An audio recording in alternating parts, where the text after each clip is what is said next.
I am Douglas Stuart. I am the author of Shuggy Bane and Young Mungo. I'm a Scottish-American author, and this is my first time in Crèvecœur. My name is Jan Carson. I'm a novelist and short story writer based in East Belfast in Northern Ireland, and originally from a little bit further north in Northern Ireland. Yeah, that's an excellent question. You know, France, first of all, was one of the first countries to want to translate my work. I write in English, but I use the dialect of Scots and the Glaswegian dialect. And so it's a challenge to translate my work. And I have so much admiration for my French translator, Charles Bonneau. But I have a long relationship with Paris because what a lot of readers might not know is I was actually a fashion designer before I became a full-time writer. And so I spent a lot of my life in Paris and coming back and forth. My French is still lousy, but I have spent many years in Paris. And so I have a really special place in my heart for France. That's a really good question because in 1991 and 1992 we actually came on our family holiday here. We never made it to Caen, but we were in Normandy, so I've got really lovely warm childhood memories of this area. We had a tent and we would camp out. And then I've been really fortunate. I've now got 3 books translated into French.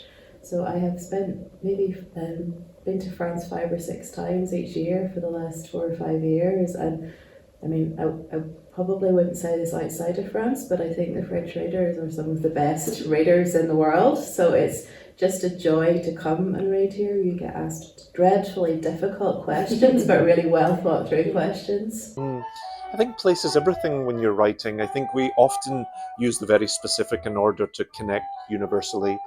And I have always been a writer who's been drawn to works that give you that sense of traveling and that sense of total immersion in a culture and in a place. And for me, because I often write about working class characters, place is essential because it's the only corner of the world they know.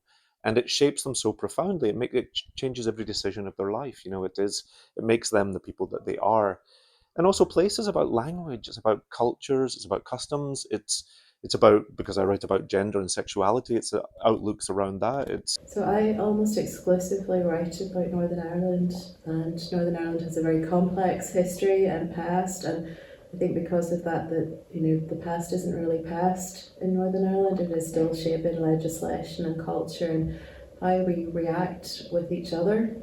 And I find that in 2 senses both really troubling and difficult. It can be an extremely frustrating place to live and to navigate, but from a writing perspective, it's really rich. There are so many perspectives to explore. You know, it's a good question. What drives you to write? I think it's a compulsion that you don't always understand. And for me, I think I write to understand myself better and to really spend time and reflect on events, especially from my own life, that haven't always made sense to me in the moment.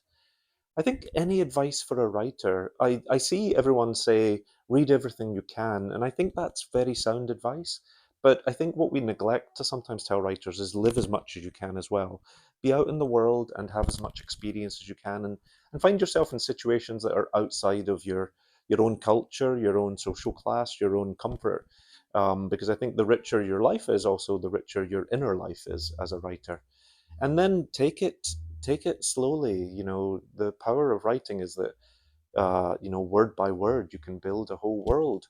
And I think so many young writers focus on the end thing. They want to have the book written or they want to be finished, and really just enjoy each word as it comes to you, and it will get there. It will accumulate. Thank you for having me at Crèvecœur.